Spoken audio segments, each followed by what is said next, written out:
Hello viewers, ভিন্নধর্মী সব গল্প পাঠে আমি নসীন নিসা আছি আপনাদের সাথে।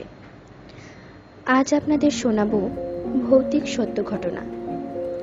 চলুন শুরু করা যাক।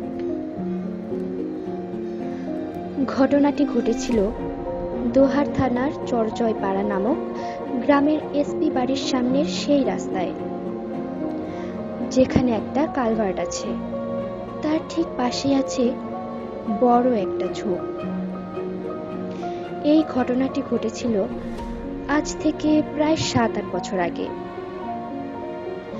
একদিন এক রিকশাওয়ালা রাতে এক প্যাসেঞ্জারকে নিয়ে সেই রাস্তা দিয়ে আসছিল। রাত তখন প্রায় আনুমানিক 11টা কি 11:30টার মতন হবে। আমরা জানি যে গ্রামে 9টা-10টার দিকেই প্রায় বেশিরভাগ মানুষ ঘুমিয়ে পড়ে, তাই সেই সময়টায় সেখানে একেবারেই জনমানবহীন ছিল। তারা দুজনই সেই রাস্তা ধরে যাচ্ছে।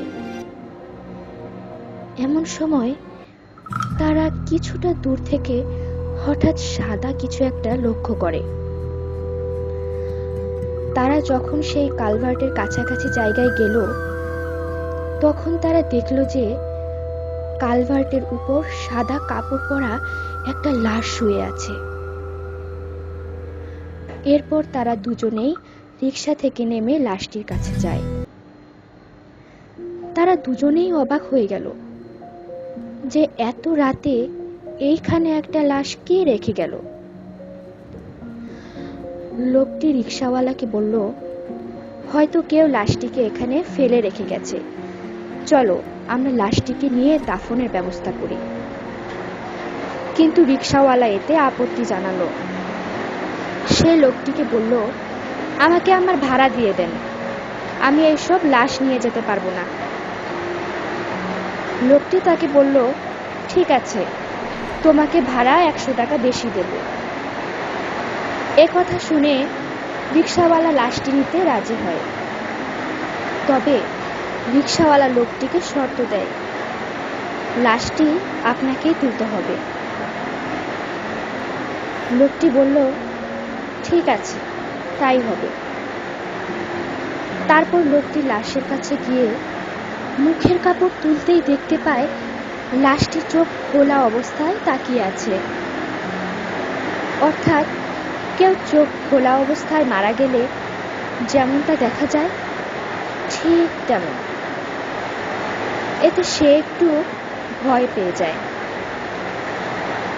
এরপর সে লাশটির গায়ের কাপড়ের আরো কিছু অংশ সরাতেই দেখতে পায় লাশটির শরীরের পশমগুলো বেশ বড় বড়,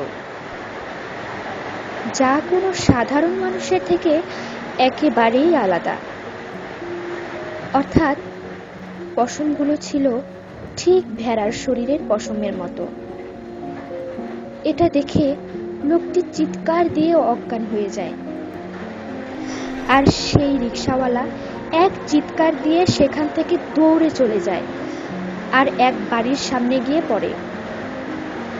তার কথা শুনে লোকজন সেখানে যায়, কিন্তু অনেক খোঁজাখুঁজি করেও সেখানে কোনো লাশ পাওয়া যায়নি। এমনকি সেই লোকটিকেও সেখানে আর পাওয়া গেল না। পরদিন সকালে সেই কালভার্টের নিচে সেই লোকটির লাশ পাওয়া যায়, কাদায় অর্ধেক গাড়া অবস্থায়।